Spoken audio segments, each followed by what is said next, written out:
Univers aux péchés fleuris. 世外桃源。 Dans son récit intitulé La source aux péchés en fleurs, Tao Yuanming, un écrivain de la dynastie des Jin de l'Est, a raconté une histoire d'un pêcheur de Wuling qui s'est enfoncé par erreur dans les profondeurs d'un bois de péchés en fleurs. Il marcha sur une allée entre les arbres, puis s'engagea dans l'étroite entrée d'une petite grotte dans une montagne. Soudain, la vue s'élargit et un monde isolé se présenta devant lui.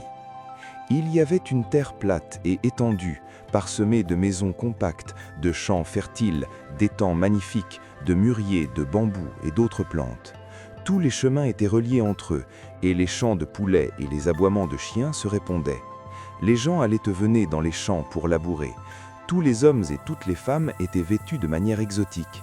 Les vieillards et les enfants étaient tous heureux et à l'aise.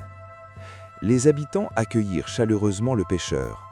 Au cours de leur conversation, il apprit que leurs ancêtres avaient vécu isolés pour échapper aux guerres.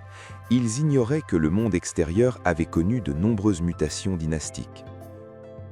Lorsqu'il repartit, le pêcheur marqua son chemin de repère, mais tous ceux qui ont essayé de s'y rendre se sont perdus.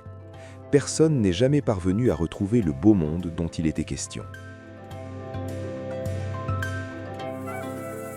Aujourd'hui, les environs de Changde, dans la province du Hunan, sont considérés comme l'un des sites de cette région aux péchés en fleurs.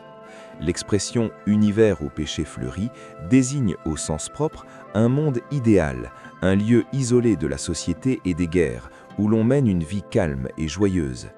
Elle fait également référence à un lieu à l'écart des tumultes du monde, doté d'un environnement serein et offrant une vie confortable, et qui symbolise le désir d'une vie meilleure.